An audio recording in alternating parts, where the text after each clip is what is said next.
नमस्कार बच्चों, स्वागत है आप सभी का रिजल्ट गुरु के यूट्यूब चैनल पर, जहां होने वाली है आपकी आज की क्लास। तो जल्दी से आ जाएंगे बच्चों, शुरू करते हैं आपकी आज की व्याकरण की प्रश्नोत्तरी। जो बच्चे नए हैं उनके लिए बता दिया जाए बच्चों, एक बार टेलीग्राम चैनल जरूर ज्वाइन करेंगे ताकि क्लास की कोई भी लिंक, कोई भी नोटिफिकेशन आपसे मिस ना हो।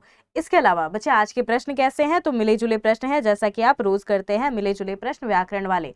सिर्फ आपकी संधि वाले प्रश्न नहीं है, सिर्फ समास की ही प्रश्न नहीं है, सिर्फ उपसर्ग और प्रत्यय वाले प्रश्न भी नहीं है, सब मिला जुला प्रश्न है आपका। अच्छा, शब्दों से प्रश्न थोड़े से ज्यादा रखे गए हैं, बाकी विषयों से भी प्रश्न मिलते रहेंगे। कुछ बच्चों का कहना था कि शब्द युग्म वाले प्रश्न ज्यादा पूछे जाएं। बच्चों, 1 या 2 क्लास थोड़ा सा वेट कीजिए, इसके बाद शब्द युग्म वाले प्रश्नों की संख्या थोड़ी सी बढ़ा दी जाएगी। फल फूल शब्द में बताएं कौन सा समास है। अव्ययीभाव समास है, द्वंद्व समास है, द्विगु समास है, या है कर्मधारय समास। फल फूल में कौन सा समास है। कभी भी समास पूछा जाए तुरंत क्या करेंगे, समास के शब्दों की क्या करेंगे, समास विग्रह करेंगे या समास की विभक्ति करेंगे। समास के साथ आपने कौन सा शब्द पढ़ा है, विभक्ति का या फिर विग्रह का। ये वाला प्रश्न भी पूछा जा चुका है थोड़ा सा, इसीलिए ध्यान देने की जरूरत है। अच्छा, समास के पदों को आप क्या करते हैं, विभक्त करते हैं। विग्रह किसका करते हैं, संधि का करते हैं, भूलेंगे नहीं। तो संधि के पदों में आप विग्रह करते हैं, विग्रह, और समास के साथ आप करते हैं विभक्ति का प्रयोग। दोनों मेल जोल के साथ भी कभी कभी पूछ लिया जाता है कि समास के साथ कौन सा उचित है, विभक्ति उचित है या फिर विग्रह उचित है, तो थोड़ा सा ध्यान देंगे। अच्छा, संधि का बहुत बार पूछ लिया जाता है, शब्दार्थ क्या होता है, तो संधि का संधि शब्द के का अर्थ क्या निकलेगा। संधि का अर्थ होता है जोड़ या मिलाप। वही बात आए समास का क्या अर्थ होता है, तो समास का क्या अर्थ है, संक्षिप्तीकरण, संक्षेप करना क्या कहलाएगा, समास कहलाएगा। अब यहाँ देखेंगे, अव्ययीभाव समास है, द्वंद्व समास है, द्विगु समास है, कर्मधारय समास है। आपके पास इतने उदाहरण हैं। अव्ययीभाव समास में आपका पहला पद अव्यय होता है, जहां पर आपको पहले पद में क्या मिले, उपसर्ग वाले शब्द मिले, जैसे कि बे मिले, पर मिले, यथा मिले, प्रति मिले, आ मिले। सबसे सही उदाहरण क्या है, अगर आप इन्हीं शब्दों को ही याद कर लेते हैं, उपसर्ग वाले शब्दों को, तो भी आपको क्या पता चल जाएगा कौन सा समास है, अव्ययीभाव समास है। जैसे कि बेईमान, पर, यथा, प्रति, आजीवन, आमरण, किसके उदाहरण बनेंगे, अव्ययीभाव समास के उदाहरण बनेंगे। अच्छा, द्वंद्व समास में आपने क्या देखा है, द्वंद्व समास में ही दोनों पद आपके होते हैं प्रधान। द्विगु समास में आप क्या देखते हैं, आपका कौन सा पद होता है, संख्यावाचक। द्विगु में आपको पहला पद संख्यावाचक मिलता है। कर्मधारय में आपको विशेषण और विशेष्य वाला संबंध मिलता है।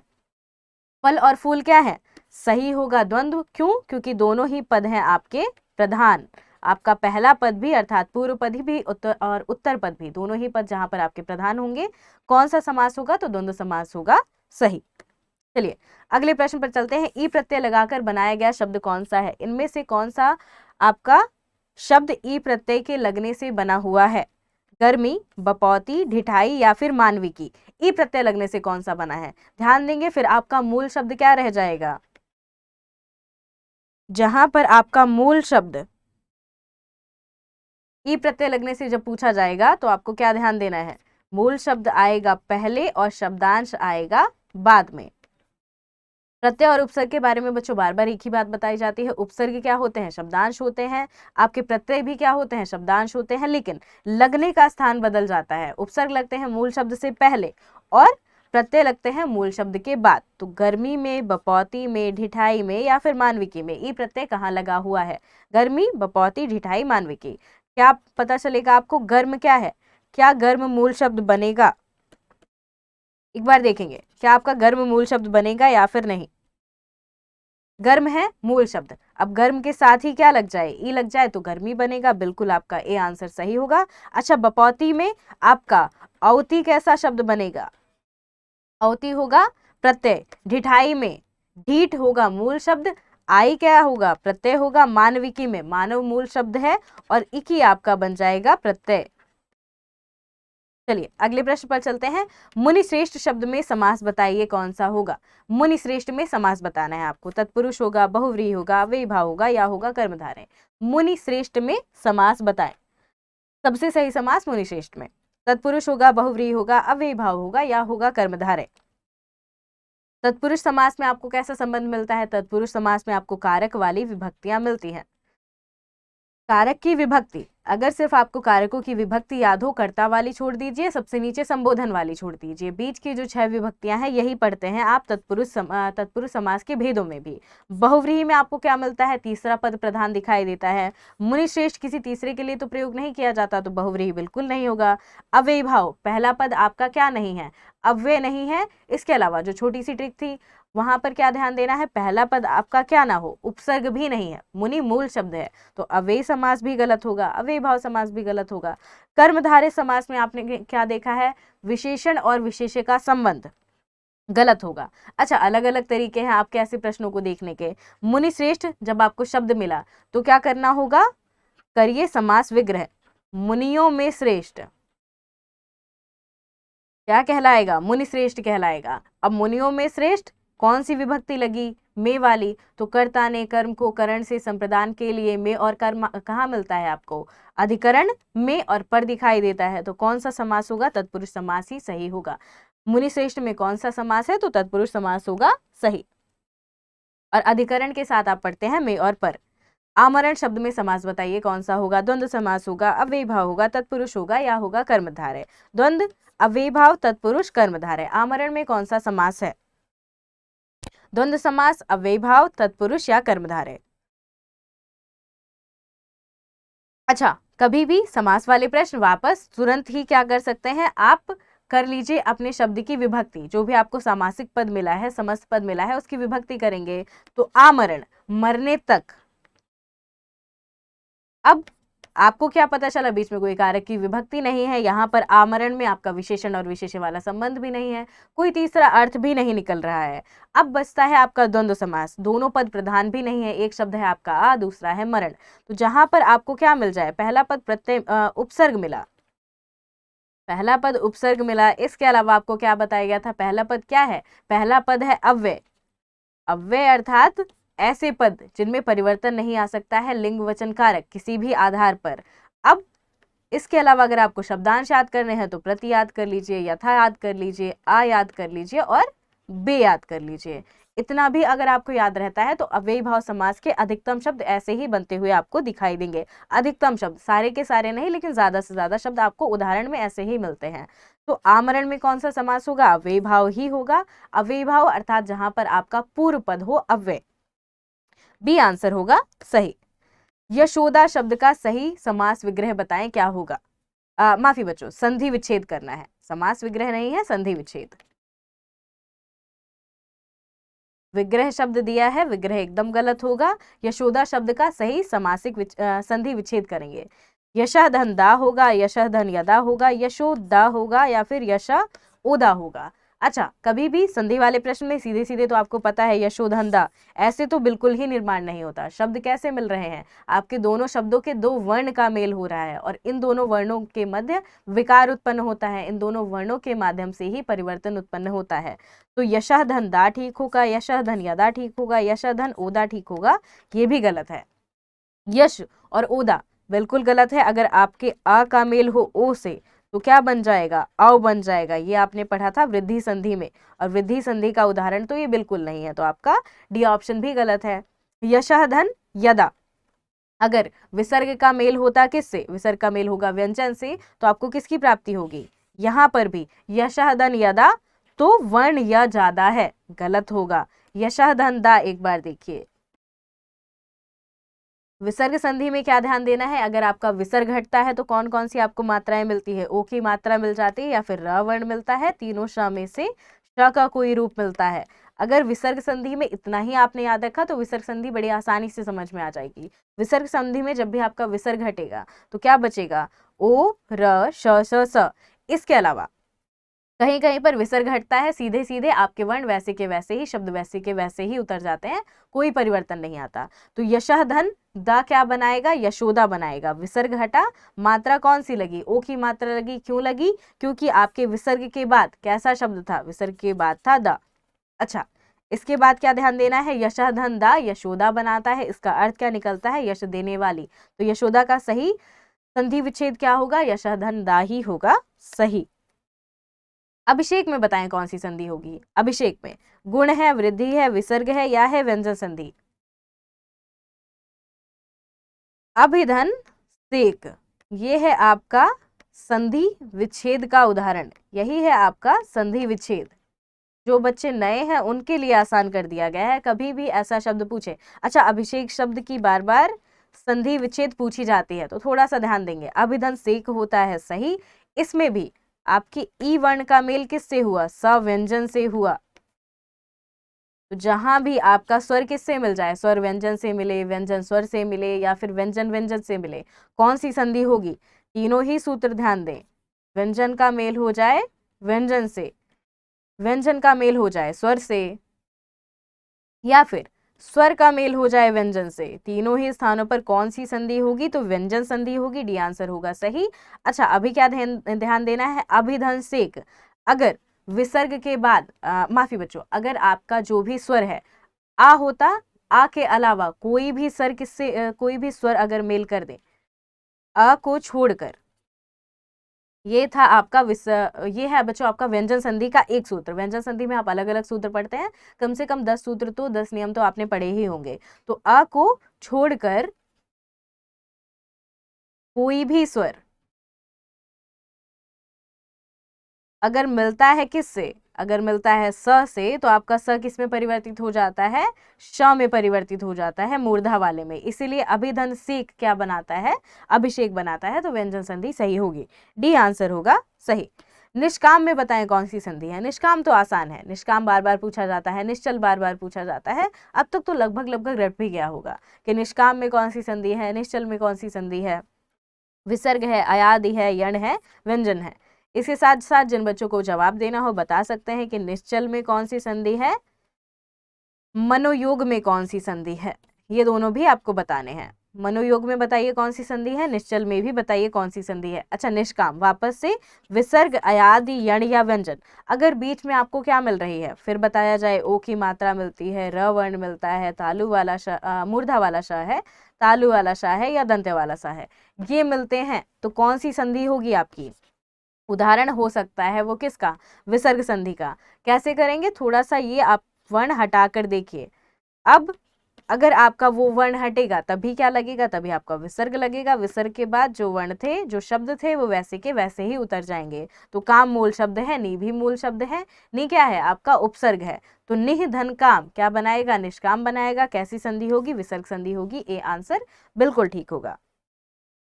नश्वर शब्द में बताएं। नश्वर शब्द का विलोम पूछा गया है। नश्वर शब्द में संधि नहीं पूछी है, उपसर्ग भी नहीं पूछा है, उपसर्ग तो कोई होगा ही नहीं। नश्वर में बताएं नश्वर शब्द का सही विलोम क्या है। शिख होगा, विनीत होगा, शाश्वत होगा या होगा महान। नश्वर का सही विलोम। अच्छा, नश्वर क्या है? जिसका नाश हो पाए या जिसका नाश ना हो पाए। कमेंट करके बताइए कि नश्वर व्यक्ति क्या होगा? जिसका नाश हो सके या जिसका नाश ना हो सके। नश्वर, अगर आपको नश्वर का अर्थ पता है तो विलोम जानना बिल्कुल आसान हो जाएगा। सही विलोम क्या होगा? सी होगा, शाश्वत होगा सही विलोम। 8वें का सही आंसर क्या होगा? नश्वर, विलोम होगा शाश्वत। महान क्या है? महान जो व्यक्ति बहुत ज्यादा महान है, जिसकी ज्यादा इज्जत है। जो सदा रहने वाला है, वाक्यांश के लिए एक शब्द बताइए। कोई व्यक्ति भी हो सकता है, कोई वस्तु भी हो सकती है। जो सदा विराजमान रहे, जो सदा जीवित रह सके, ऐसा कोई। सुनहरा, सर्वलब्ध, सनातन या साक्षर। सुनहरा, सर्वलब्ध, सनातन या साक्षर, कौन सा आंसर होगा सही? अच्छा, साक्षर में बच्चों क्या ध्यान देना है? आपके दो शब्द होते हैं, बार बार बताया जा रहा है। एक शब्द होता है साक्षर, एक शब्द होता है शिक्षित। साक्षर शब्द का क्या अर्थ निकलेगा? साक्षर का अर्थ होता है अक्षर, जिसको अक्षर ज्ञान है, वही क्या कहलाएगा? साक्षर कहलाएगा। शिक्षित क्या है? जिसके पास शिक्षा है, जिसने शिक्षा ग्रहण की है वह शिक्षित है। जिसने सिर्फ अक्षर पढ़े हैं वो साक्षर है। अपने नाम का सिग्नेचर करने वाला, मात्र अपना नाम लिख देने वाला, एक पूरे अच्छे खासे गांव में जहां पर कोई भी पढ़ा लिखा नहीं है, अंधों में काना राजा माना जा सकता है, लेकिन वो फिर भी क्या रहेगा? सिर्फ उसको अक्षर ज्ञान है, साक्षर है। शिक्षित व्यक्ति कब बनता है? जब वो पढ़ा हुआ ग्रहण करने लगता है, तब व्यक्ति बनता है शिक्षित।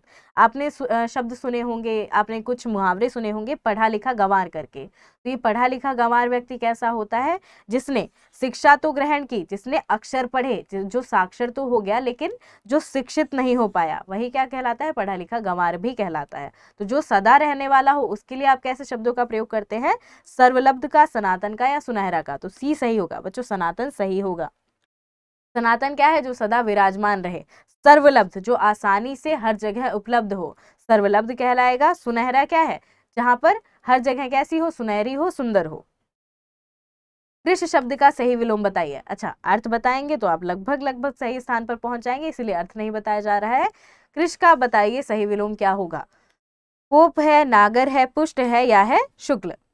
अच्छा, शुक्ल का सही विलोम तो बच्चों कृष्ण होता है। शुक्ल का तो पता ही होगा, शुक्ल का कृष्ण है। कोप का बताएं। कोप, नागर, पुष्ट में से कौन सा आंसर सही होगा। तो बच्चों सी सही होगा। कृष्ण का सही विलोम क्या है, पुष्ट है, सी ही सही होगा। लोहे के चने चबाना मुहावरे का अर्थ बताइए। लोहे के चने चबाना मुहावरे का क्या अर्थ निकलेगा। मुश्किल कार्य करना, लोहा खाना, लुटिया डुबोना या फिर सफल होना। लोहे के चने चबाना, इसका क्या अर्थ निकलता है। मुश्किल कार्य करना, लोहा खाना, लुटिया डुबोना या फिर सफल होना, क्या होगा सही अर्थ।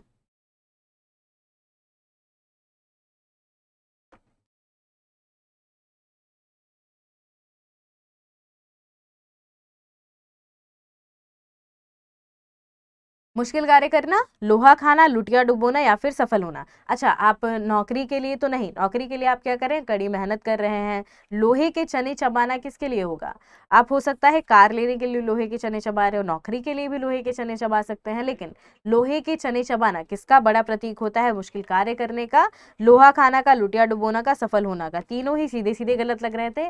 आप लगभग लगभग वाले उत्तर पर भी आ सकते हैं। कभी कभी मुहावरों के अर्थ सही से नहीं समझ आए तो भी लगभग लगभग वाले उत्तर तक जा सकते हैं आप। क्या ध्यान देंगे, मुहावरों में आजकल क्या हो रहा है, थोड़े से कठिन कठिन मुहावरे पूछ लिए जाते हैं। ऐसे मुहावरे हैं जो लगता है आपने पहले कभी पढ़े भी नहीं थे, पहले कभी सुने भी नहीं थे। अगर असंगत वाला पूछना है तब थोड़ा आसान सा पूछा जाता है, लेकिन अगर सीधे सीधे मुहावरा दिया है, उसका अर्थ आपको पूछा है, तो थोड़े से कठिन मुहावरे पूछे जाते हैं। क्या करेंगे, पहले वो सारे ऑप्शन गलत काटिए जो आपको लगता है ये तो बिल्कुल नहीं होगा, ये भी बिल्कुल नहीं होगा, ये तो सीधा सीधा अर्थ दे दिया है। तो मुहावरों में आप लेते हैं लक्ष्यार्थ। लक्ष्यार्थ के हिसाब से लोहे के चने चबाना बड़ा ही मुश्किल कार्य करना। लोहे के चने चबाना कैसा कार्य है, एकदम संभव ही नहीं है, तो बड़ा ही मुश्किल कार्य सही होगा। नाक का बाल होना मुहावरे का सही अर्थ बताएं। एक बार करवाया जा चुका है, लेकिन मुहावरा है थोड़ा अलग सा, इसलिए बार बार करवाया जाता है। बताएंगे कि नाक का बाल होना, इसका क्या अर्थ होता है सही। किसी का प्रिय व्यक्ति होना, दुश्मन होना, अपमानित व्यक्ति होना या दिमाग को खटकना, क्या होगा सही, नाक का बाल होना। अच्छा, नाक क्या है, आपके बड़ी पास रहती है, नाक का बाल और भी ज्यादा पास रहता है, तो ऐसे व्यक्ति के लिए प्रयोग किया जाता है जो आपको बहुत ज्यादा प्रिय है, जो आपके बहुत पास रहकर बहुत ज्यादा प्रिय है। एक शब्द आपने सुना होगा, छाती पर मूंग दलना। तो छाती पर मूंग दलना किसके लिए प्रयोग किया जाता है, जो पास तो रहे लेकिन पास रहकर दुख दे। अब जो पास भी हो व्यक्ति लेकिन आपको प्रिय लगे, उसके लिए आप नाक के बाल का प्रयोग करते हैं। तो किसी का प्रिय होना, किसी का प्रिय व्यक्ति होना, ये सही होगा। दुश्मन होना बिल्कुल गलत है, अपमानित होना भी गलत है, दिमाग में खटकना तो बिल्कुल ही गलत है। निम्न में से शुद्ध वाक्य बताइए कौन सा है। मेरे को कुछ याद नहीं आ रहा, मैं तुझे बता दूंगा, तेरे से कुछ नहीं होगा, मोहन और मोहन का पुत्र व्यस्त है। शुद्ध वाक्य पूछा गया है, अशुद्ध नहीं। चारों वाक्य पढ़ें और बताएं इनमें से वाक्य कौन सा शुद्ध होगा। मेरे को कुछ नहीं याद आ रहा, मैं तुझे बता दूंगा, तेरे से कुछ नहीं होगा, मोहन और मोहन का पुत्र व्यस्त है। मेरे को, तेरे से, मोहन और मोहन। अच्छा, सबसे पहले अंतिम वाक्य में मोहन और सोहन हो सकते थे, मोहन और राधा हो सकते थे। दोनों लोग मोहन तो है नहीं, मोहन की आवृत्ति हुई है, तो ये आपका शब्द है गलत, ये आपका वाक्य गलत है। माफी बच्चों, वाक्य है गलत। मेरे को कुछ याद नहीं आ रहा, मेरे को नहीं होगा, मुझे होगा। मुझे कुछ याद नहीं आ रहा, मैं तुझे बता दूंगा, बिल्कुल ठीक है। तेरे से कुछ नहीं होगा, गलत है। तुमसे, तुमसे कुछ नहीं होगा, तुझसे कुछ नहीं होगा, ये सारे वाक्य सही होते हैं। तेरे से एकदम गलत है, तो आपका बी आंसर होगा सही। अगले प्रश्न पर चलें। निम्न में से शुद्ध शब्द कौन सा है। अतिथि सही है, अतिथि सही है, अणु सही है या फिर आगामी सही है। इनमें से कौन सा शब्द शुद्ध है। शुद्ध पूछा गया है, गलत वाला नहीं पूछा गया है कि आप गलत पर टिक लगाएं और लगे कि हाँ ये तो हमें पता है कि ये बिल्कुल ही गलत होगा और आगे चले जाएं। थोड़ा सा दिमाग लगाएंगे, कौन सा इनमें से होगा शुद्ध शब्द। अतिथि, अतिथि, अणु या फिर आगामी, कौन सा होगा शुद्ध। अच्छा, अतिथि क्या होता है, जिसके आने की कोई तिथि ना हो। अतिथि बिल्कुल ठीक लिखा है, अतिथि गलत लिखा हुआ है। तिथि कैसे लिखी जाती है, अगर आपको तिथि लिखना आता है तो अतिथि लिखना भी सीख जाएंगे। अतिथि बिल्कुल ठीक है। अणु गलत लिखा है, अणु होगा। आगामी नहीं, आगामी सही होगा। आगामी समय, आगामी गर्मियां, आगामी छुट्टियां, जो आगे आने वाली हैं। आगामी कहलाएंगी, आगामी नहीं कहलाएंगी। तो बच्चों डी आंसर भी गलत है। तो ए आंसर आपका सही है, ए वाला शब्द शुद्ध है, बाकी सारे शब्द अशुद्ध हैं। निम्न में से शुद्ध शब्द बताइए कौन सा है? अत्याधिक शुद्ध है, अत्यधिक शुद्ध है, अनुग्रह ठीक है या फिर आयकर ठीक है? अच्छा, थोड़ा सा हिंट दिया जाए बच्चों, आयकर नहीं, कर की बात की जा रही है, ऐसा कर जो आपकी इनकम पर लगता है। इनकम टैक्स शब्द सुना होगा आपने, इनकम टैक्स का हिंदी अनुवाद करेंगे तो भी थोड़ा थोड़ा देख सकते हैं। यहाँ पर बच्चों शुद्ध पूछा जा रहा है, अशुद्ध नहीं पूछा जा रहा है। तो इनमें से बताइए कौन सा शुद्ध लिखा हुआ है, कौन सा शब्द है शुद्ध? अच्छा, अत्याधिक पहली बात ही गलत है। अत्याधिक कैसे लिखा जाता है? अत्यधिक लिखा जाता है, अत्याधिक नहीं। अनुग्रह नहीं होगा, अनुग्रह होता है। आप किसी से क्या करते हैं? अनुग्रह करते हैं, अनुनय विनय करते हैं कि आपका ये काम करवा दिया जाए, तो अनुग्रह होता है, अनुग्रह नहीं होगा। री की मात्रा नहीं है, र की मात्रा लगेगी। आयकर नहीं बच्चों, आयकर सही होगा, आयकर भी गलत है, अनुग्रह भी गलत है, अत्याधिक भी गलत है, अत्यधिक सही है। अत्यधिक मात्रा में क्या चाहिए आपको? चाय चाहिए जीने के लिए। अत्यधिक मात्रा में आपको पढ़ाई करनी पड़ेगी एक सरकारी नौकरी के लिए। अत्यधिक मात्रा में थोड़ा सा टीवी देखना पड़ता है ताकि दिमाग को सुकून मिले। सारी चीजें क्या करनी है? थोड़ी सी अत्यधिक करनी है। अत्यधिक अर्थात क्या? ज्यादा। चलिए अगले प्रश्न पर चलेंगे। विनीत शब्द का पर्यायवाची बताइए क्या होगा? श्लाघा होगा, शोभा होगा, शिष्ट होगा या होगा सांप? विनीत का सही अर्थ क्या होता है? पीछे ही विनीत शब्द था, वो छोड़ दिया गया था। यहाँ पर आप बताएंगे कि विनीत का सही अर्थ क्या होता है। विनीत बहुत से बच्चों का नाम भी हो सकता है, वो अपने नाम का अर्थ भी बता सकते हैं कि हमारे नाम का सही अर्थ क्या होगा। विनीत का श्लाघा होगा, शोभा होगा, शिष्ट होगा या होगा सांप? तो इस हिसाब से सांप तो बिल्कुल गलत है, शोभा भी बिल्कुल गलत है, शिष्ट बच्चों सही होगा। विनीत का सही अर्थ क्या होता है? आप विनती करते हैं। अब यही विनती करना किससे बना है? विनीत से बना है। विनीत अगर आपके स्वभाव में है तो आप कैसे होंगे? थोड़े से शिष्टाचारी होंगे, शांत स्वभाव के होंगे। अकिंचन शब्द का पर्यायवाची बताइए क्या होगा? रंक, राजा, राग या राम? अकिंचन का सही पर्यायवाची रंक, राजा, राग या राम, कौन सा सही होगा? अकिंचन शब्द का प्रयोग आपने सुना भी होगा, किया भी होगा। तो अकिंचन का सही प्रयोग कहाँ किया जाता है? रंक के लिए, राजा के लिए, राग के लिए या राम के लिए? अच्छा, अकिंचन शब्द आपको पता है राजा, राग और राम तीनों ही गलत हैं। राजा क्या है? जो अमीर है। राग शब्द आप गाने में सुनते हैं, संगीत में राग मिलता है आपको, छंद मिलते हैं, राग मिलता है। इसके अलावा अलंकार तो आपने पढ़े ही हैं। रस, सहृदय की बात जब आएगी तब आप रस भी पढ़ते हैं। राम की बात बिल्कुल नहीं की जा रही है अकिंचन के साथ। अकिंचन व्यक्ति कौन है? रंक है, जिसके पास क्या नहीं है? धन की कमी है।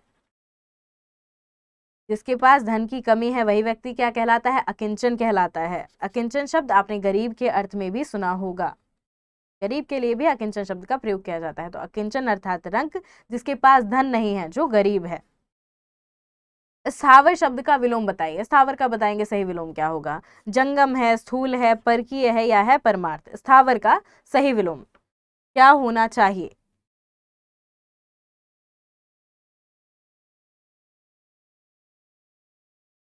अच्छा, सूक्ष्म का तो बच्चे जानते ही होंगे। सूक्ष्म का सही विलोम क्या होता है? सूक्ष्म का सही विलोम होगा स्थूल।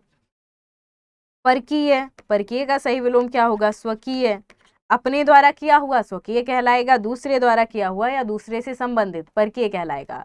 परमार्थ, परमार्थ का क्या स्वार्थ सही है?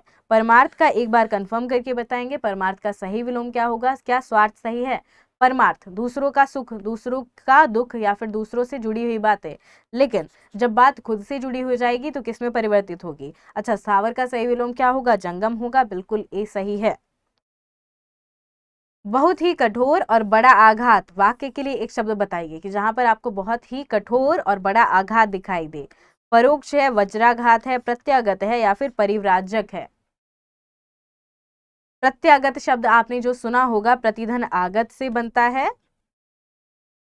संधि बताना आप बच्चों का काम है कि प्रतिधन आगत ई का मेल हो जाए अगर किसी विजातीय स्वर से, तो आपका ई किस में बदल जाता है? ई आपका बदल जाता है य में। अब यहीं पर आपका अगर उ होता तो आपको व की प्राप्ति होती, री होता तो र की प्राप्ति होती। ये कहाँ मिलता है? क्या ये सही है यण संधि का उदाहरण या फिर नहीं? अच्छा, बहुत ही कठोर और बड़ा आघात के लिए आप वज्राघात शब्द का प्रयोग करते हैं। परोक्ष क्या है? प्रत्यक्ष और परोक्ष। प्रत्यक्ष जो आपके सामने है, परोक्ष जो आपके सामने नहीं है, परोक्ष कहलाएगा। तो बी आंसर होगा सही। तनु और तनु का सही शब्द युग्म बताएंगे। अच्छा, शब्द युग्म वाले कुछ प्रश्न तो रखे गए हैं। तनु और तनु का सही अर्थ बताइए। शरीर और पुत्र होगा, पतला और पुत्र होगा, पतला और शरीर होगा, पुत्र और शरीर होगा। तनु और तनु का सही अर्थ क्या है? एक शब्द तो आपने सुना ही होगा, तनु शब्द सुना होगा, तनु का ही अर्थ बताएं तो भी आप सही कर देंगे उत्तर।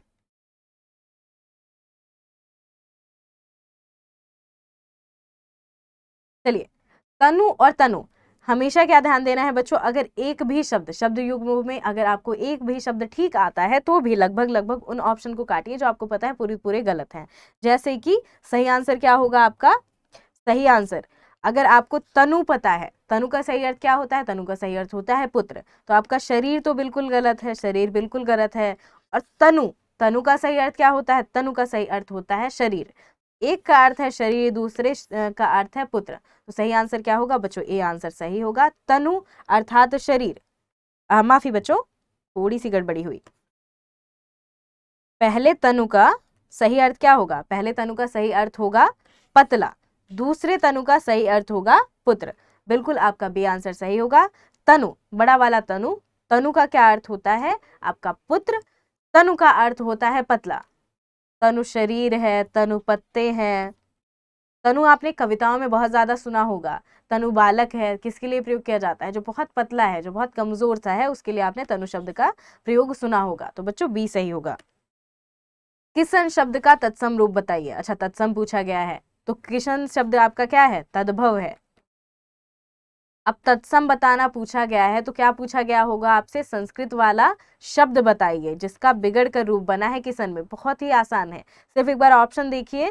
कान सही होगा, कृष्ण सही होगा, किसना सही होगा या किसान सही होगा? किसान आपको पता है किसान भी मूल शब्द नहीं है, किसान भी आपका संस्कृत वाला शब्द नहीं है, किसना भी नहीं है, कान तो बिल्कुल नहीं है। कौन सा सही होगा? कृष्ण ही सही होगा।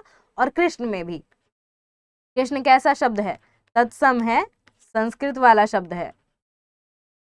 ऐसा शब्द जो आपने कहां से लिया? संस्कृत भाषा से लिया, और ज्यों का त्यों उसे हिंदी में आप प्रयोग कर रहे हैं।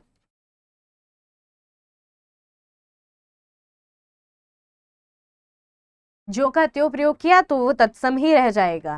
जब भी आपसे बात की जाए तत्सम शब्दों की, तो जैसा प्रयोग किया जाता है संस्कृत में, वैसा का वैसा ही हिंदी में प्रयोग किया जाने वाला शब्द। जैसे कि आपका अग्नि हुआ, आम्र हुआ, दुग्ध शब्द हुआ। अग्नि का सही रूप लिखेंगे। इसके अलावा अगर इनका बिगड़ा रूप आए तो आग आपका क्या माना जाएगा? आग आपका तद्भव माना जाएगा, आम भी तद्भव माना जाएगा, दूध शब्द भी तद्भव माना जाएगा। राइटिंग थोड़ी सी गंदी है, थोड़ा सा मैनेज कर लेंगे। जो मैं बोल रही हूँ बच्चों, थोड़ा सा उस पर ध्यान दें। बाकी अगर कहीं लिख रहे होंगे तो एक बार लिखते चलिए, कुछ कुछ आपके शब्द बहुत ज्यादा महत्वपूर्ण है। अग्नि उम्मीद करते हैं आपको अच्छे से याद होगा। आम्र आम में बदल जाता है, दुग्ध दूध में बदल जाता है। इसके अलावा बच्चों एक बड़ा ही महत्वपूर्ण आपका शब्द है क्षेत्र। क्षेत्र भी है संस्कृत का, क्षेत्र का बिगड़ा हुआ रूप बना है खेत। बहुत से एग्जामों में बहुत बार पूछा गया है, इसे भी थोड़ा सही से लिख लेंगे। चलिए अगले प्रश्न पर चलते हैं। धमकी शब्द में बताइए कौन सा प्रत्यय है? धमकी में कौन सा शब्द मूल होगा? अगर आपको मूल शब्द पता है, कभी भी अगर प्रत्यय पूछा जाए पहले मूल शब्द को किनारे कर लीजिए, मूल शब्द जिसका निश्चित अर्थ निकल रहा है, फिर उसके बाद आपका शब्दांश बच जाएगा। अगर मूल शब्द आपको अलग करना आ गया तो आपको प्रत्यय निकालना, उपसर्ग निकालना आसानी से याद आ जाएगा। जैसे कि मिठाई वाला में कभी भी प्रत्यय पूछे, मिठाई वाला, अब मिठाई आपको पता है मूल शब्द है तो वाला क्या होगा? वाला प्रत्यय है। सब्जी वाला, सब्जी मूल शब्द है तो वाला प्रत्यय होगा। जहां पर भी आपका मूल शब्द क्या है, निश्चित अर्थ प्रकट कर रहा है, वो आपका मूल शब्द रह जाएगा। शब्दांश जो निश्चित अर्थ नहीं प्रकट करता, कहीं कहीं पर आपको जहां पर उपसर्ग और प्रत्यय दोनों साथ साथ में दिए जाते हैं, वहां पर आपका शब्दांश कैसा हो सकता है? एक शब्द जैसा भी हो सकता है, लेकिन मूलतः शब्दांश का कोई निश्चित अर्थ नहीं निकलता है। जब आप बच्चों उपसर्ग के साथ पढ़ते हैं तो आपको कुछ शब्दांश बार बार मिलते हैं। बे मिलता है, दू मिलता है, कु मिलता है और आ मिलता है। आ का प्रयोग आप किसके लिए करते हैं? नहीं के लिए कर देते हैं। कु का, दू का प्रयोग आप बुरे के लिए करते हैं। बे का प्रयोग भी आप नहीं के लिए करते हैं। अब धमकी में कौन सा प्रत्यय है? तो धमक आपका मूल शब्द है। धमक के साथ क्या लगाएंगे? कौन सा शब्दांश जुड़ेगा? धमक की जुड़ेगा तो धमक की हो जाता, ई जुड़ेगा, आई जुड़ेगा, या फिर धम जुड़ेगा। धमकी में कौन सा प्रत्यय है? प्रत्यय अर्थात बाद वाला, आगे वाला नहीं। धम तो बिल्कुल ही गलत है। धम क्या दिया हुआ है? आपको उपसर्ग बताने के लिए कंफ्यूज किया था। जो बच्चे नए हैं उनको थोड़ा सा डाउट हो सकता है, बाकी ये प्रश्न है बच्चों आसान सा, सी सही होगा। ई सही है। क्यों सही है? क्योंकि धमक है मूल शब्द, ई कैसे जुड़ा है? ई अंत में जुड़ा है। अगले प्रश्न पर चलिए। अन्वेषण शब्द में बताइए कौन सी संधि होगी? अन्वेषण बार बार पूछा जाता है, महत्वपूर्ण है, चाहे तो लिख भी ले, किसी रफ पेज में लिख लीजिए, नोट्स बना रहे हैं तो उसमें भी थोड़ा सा लिखते हुए चलेंगे। अन्वेषण में कौन सी संधि होगी? व्यंजन है, यण है, गुण है या है अयादि? कौन सी संधि होगी अन्वेषण में? अच्छा, अगर आपके लिए थोड़ा सा संधि विच्छेद कर दिया जाए कि अनु धन एषण, तो क्या थोड़ी सी आसानी होगी? क्योंकि आपको क्या बताया गया था, अगर आपके ऊ का चाहे बड़ा ऊ हो चाहे छोटा ऊ हो, इसका मेल किससे हो जाए? फिर किसी भी विजातीय स्वर से। जो बच्चे नए हैं उनको बता दिया जाए बच्चों, सजातीय क्या होता है? एकदम अपने जैसा हो सकता है लेकिन छोटा बड़ा हो सकता है। अगर सजातीय मेल होता, ऊ का मेल किसी भी ऊ से हो जाए, चाहे बड़े से चाहे छोटे से, तो क्या बन जाएगा? बड़ा ऊ ही बनेगा। ये सजातीय मेल कहलाता है। विजातीय मेल में आपको अगर ऊ में परिवर्तन करना है तो ऊ किस में बदलेगा? व में बदलेगा। अगर यही ई होता तो ई आपका या में बदलता है, ऊ वा में बदलता है, री होता है तो वो आपका र में बदलता। य व र आपको कहाँ प्राप्त होते हैं? यण संधि में प्राप्त होते हैं। तो अनुधन एषण क्या बनाएगा? अन्वेषण बनाएगा। अब यहाँ पर आपको क्या ध्यान देना था? अगर ध्यान दे तो ऊ मिला है किससे? ऊ मिला ए से, किस में परिवर्तित हुआ है? व में परिवर्तित हुआ। तो अन वैसे का वैसा ही, न के नीचे से ऊ ने सहारा हटाया तो न के नीचे क्या लगेगा? हलंत लगेगा। अब आपका एषण वैसे का वैसा ही था, एषण वैसे का वैसा ही रह जाएगा। व नया वर्ण आया तो एक ही मात्रा व ले लेगा, श और ण। इसके बाद ये सही से कैसे लिखा जाएगा? ना आपका आधा लिख लीजिए, बाकी शब्द वैसे के वैसे ही। सही शब्द क्या हुआ? अन्वेषण होगा सही शब्द। सच्चरित्र बताएं, सच्चरित्र में कौन सी संधि है? विसर्ग है, व्यंजन है, दीर्घ है या है अयादि? सच्चरित्र में कौन सी संधि होगी? विसर्ग, व्यंजन, दीर्घ, अयादि? सच्चरित्र, सच्चरित्र शब्द सुना होगा, सदाचार शब्द सुना होगा आपने। सदाचार भी बार बार पूछा जाता है, सच्चरित्र भी बार बार पूछा जाता है। संधि वाले वो प्रश्न जो बच्चे बार बार पूछे जाते हैं, एक दो बार प्रैक्टिस करने के लिए कहीं रफ पेज में लिख लीजिए, ताकि दो तीन दिन में आप पूछते रहें। ऐसे ही आपका नायक, पावक, पावन और पवन पूछे जाते हैं बार बार, तो थोड़ा सा ध्यान देंगे इन शब्दों पर भी। सच्चरित्र शब्द में कौन सी संधि है? तो सत धन चरित्र, यही क्या बनाता है? सच्चरित्र बनाता है। अच्छा, त का मेल किससे हो जाए? त का मेल अगर च से हो, त का मेल हो छ से, तो त किस में परिवर्तित हो जाता है? ये बच्चों आपका व्यंजन संधि का नियम है। चलो यहाँ पर बता भी दिया गया, तो व्यंजन संधि पहली बात सही होगी। व्यंजन संधि के नियमों में ही आपने क्या पढ़ा है? व्यंजन संधि के नियमों में ही ध्यान दे। त किस में परिवर्तित हो जाएगा? अगर च से मिले या छ से मिले तो त च में परिवर्तित हो जाएगा, बाकी के वर्ण वैसे के वैसे ही उतर जाएंगे। चरित वैसा का वैसा ही रह गया, त च में परिवर्तित हुआ, त के नीचे हलंत लगा था क्योंकि त आपका बिना स्वर की सहायता के था, इसीलिए यहाँ पर आपकी व्यंजन संधि भी हुई। तो बी आंसर सही होगा। अच्छा, रामचरित शब्द में समास बताइए। रामचरित सीधे सीधे समास विग्रह करेंगे, राम का चरित। अब बताइए क्या आपको आसान लग रहा है? अगर आपने समास विग्रह किया तुरंत तो क्या बताना आसान होगा? रामचरित में कौन सा समास है? अव्ययी भाव होगा, तत्पुरुष होगा, बहुव्रीहि होगा या होगा द्विगु समास? कौन सा समास होगा सही? रामचरित में समास बताएं।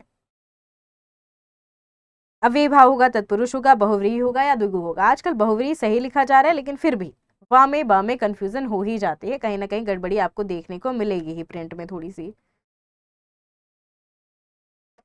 रामचरित शब्द में कौन सा समास है? अव्ययी भाव समास नहीं होगा। क्यों? क्योंकि आपका पहला शब्द क्या हो सकता है? पहला शब्द होगा उपसर्ग, जो आपका पूर्व पद है, वे होगा वहां पर। प्रति आ सकता है, यथा आ सकता है, आ सकता है, तो बिल्कुल भी नहीं है रामचरित। अच्छा, तत्पुरुष होगा, बहुव्रीहि होगा, द्विगु होगा। द्विगु में आपको पहला पद क्या मिलेगा? संख्यावाचक मिलेगा। राम पद संख्यावाचक नहीं है। बहुव्रीहि में आपको तीसरे अर्थ की प्राप्ति होती, रामचरित बिल्कुल तीसरे अर्थ का घोतक नहीं है, तो सी भी गलत होगा। अच्छा, आपको बीच में मिली थी का वाली विभक्ति, का किसकी विभक्ति है? कारक की। तो का, के, की, रा, रे, री कहाँ मिलता है? संबंध में मिलता है। कौन से संबंध में? कारक की विभक्ति है, तत्पुरुष समास सही होगा। तो संबंधवाचक तत्पुरुष होगा रामचरित। मंद बुद्धि शब्द में समास बताना है। मंद बुद्धि में कौन सा समास है? कर्मधारय है, तत्पुरुष है, अव्ययी भाव है या है बहुव्रीहि? मंद बुद्धि में कौन सा समास होगा? सही से प्रश्न देखें फिर बताएं। कर्मधारय तत्पुरुष अव्ययीभाव या फिर बहुव्रीहि? बहुव्रीहि होना चाहिए, बहुव्रीहि लिखा हुआ है। अव्ययीभाव समास बिल्कुल नहीं होगा, क्योंकि फिर आपका पहला पद क्या नहीं है, उपसर्ग नहीं है। जहां पर आपको मूल शब्द से पहले उपसर्ग दिखाई दे वो वाले शब्द आपके अव्ययीभाव समास के उदाहरण हो सकते हैं। पहला शब्द क्या होना चाहिए, अव्यय होना चाहिए, अविकारी होना चाहिए, जिसमें परिवर्तन ना उत्पन्न हो, लिंग वचन कारक किसी भी आधार पर। कर्मधारय समास में आपको क्या दिखाई देता है, कर्मधारय में आपको विशेषण और विशेष्य वाला संबंध मिलता है, विशेषण और विशेष्य का संबंध। अब मंद बुद्धि, मंद है जो बुद्धि, क्या सही होगा? मंद है जो बुद्धि, क्या मंद बुद्धि के लिए सही है? सोच कर देखिए। मंद है जो बुद्धि पद प्रयोग किया जाए अगर बुद्धि के लिए, तो बुद्धि यहां पर क्या होगा, विशेष्य हो जाएगा। मंद शब्द क्या है, विशेषण होगा। मंद किसकी विशेषता बता रहा है कि बुद्धि क्या है, बड़ी मंद है, कम है, कमजोर है। तो कौन सा आंसर सही होगा बच्चों? आपका आंसर सही होगा कर्मधारय ही। तत्पुरुष में आपको कारक वाली विभक्ति मिलती है, इसलिए तत्पुरुष भी गलत था। बहुव्रीहि में तीसरा वाला अर्थ मिलता है, इसलिए ये भी गलत है। मंद बुद्धि, मंद है जो बुद्धि, तो बुद्धि कैसी है, मंद है। विशेषण और विशेष्य वाला संबंध भी है जो भी आपको मिला, तो जहां पर आपका है जो मिले, कौन सा समास होगा, कर्मधारय ही होगा। अध्यक्ष शब्द में उपसर्ग बताइए कौन सा होगा, अधि, अक्ष, अ या अध? अच्छा, यहाँ पर अगर आपको वापस सही से करने आते हैं संधि, अगर अध्यक्ष का आप संधि कर दें, माफी, अध्यक्ष का आप करें संधि विच्छेद, संधि वाला शब्द ही है ये, संधि विच्छेद करना है, तो क्या मिलेगा आपको, अधिधन क्या, अक्ष, और नया कौन सा वर्ण मिलता है, यहाँ पर आपको य मिलता है। तो य की प्राप्ति, व की प्राप्ति, र की प्राप्ति फिर कहाँ होती है, आपको यण में होती है। अयादि से कंफ्यूज नहीं होंगे, अयादि में आपको आव मिलता है, अय मिलता है, आव मिले, अव मिले, आय मिले, अय मिले, ये चारों शब्द आपको कहाँ प्राप्त होते हैं, ये चारों आपको प्राप्त होते हैं कहाँ पर, उपसर्ग के साथ। तो कौन सी संधि होगी, सबसे पहले ये संधि आपकी कौन सी होगी, तो यही होगी आपकी अयादि संधि। इसीलिए अयादि में और कंफ्यूज नहीं होंगे। यण में, यण में आपको क्या मिलता है, य व र मिलता है, यण संधि का उदाहरण है अध्यक्ष। अब आपको शब्द भी बताया गया, अधिधन अक्ष क्या बनाएगा, अध्यक्ष बनाएगा। उपसर्ग पूछा गया था, तो अक्ष है मूल शब्द, अधि क्या है, अधि ही है आपका उपसर्ग, जो कि क्या लगा होगा, शब्दांश के रूप में होगा, एक मूल शब्द से आगे। ये आंसर सही होगा। अच्छा, लिखाई शब्द में प्रत्यय बताइए, आई होगा, ई होगा, आई होगा, या होगा लिखा? लिख शब्द है मूल, आसान कर दिया गया, लिख है आपका मूल शब्द। अब बताइए कौन सा शब्दांश लगेगा, आसान सा है, आसान शब्द है, इसीलिए परेशान ज्यादा नहीं किया गया। लिख आई होगा, लिख ई होगा, लिख आई होगा, या फिर लिखाई होगा, कौन सा शब्द होगा नया? प्रत्यय में आपको पता है आगे वाला शब्द नहीं, पीछे वाला शब्दांश जुड़ता है, लिखा तो बिल्कुल गलत है। अब लिखाई सही है, लिखई सही है, या फिर लिखई सही है? लिखा के अंत में क्या होना चाहिए, लिखाई होना चाहिए। दोनों क्या मिलेंगे, आपका बड़ा आ मेल करेगा, तो क्या बनेगा, बड़ा आ ही बनाएगा।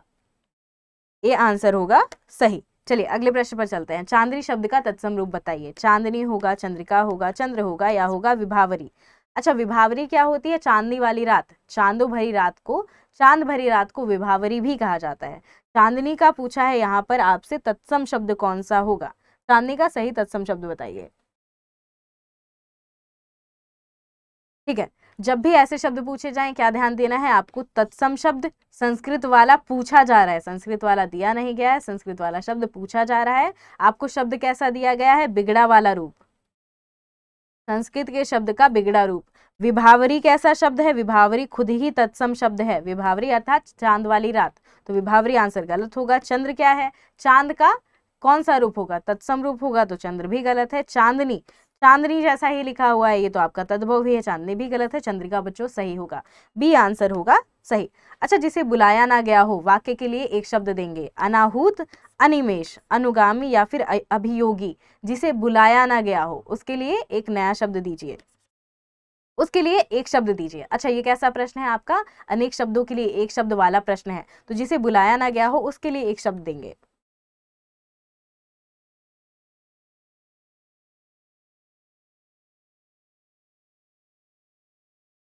अनाहूत, अनिमेष, अनुगामी, अभियोगी, क्या होगा जिसे बुलाया ना गया हो? अच्छा, अभियोगी क्या होता है? जिस पर अभियोग लगाया गया है, जिस पर आरोप लगाया गया है, अभियोगी कहलाएगा। अनाहूत, अनाहूत क्या सही है? बिल्कुल अनाहूत सही है। 30 का सही आंसर क्या होगा? ए होगा।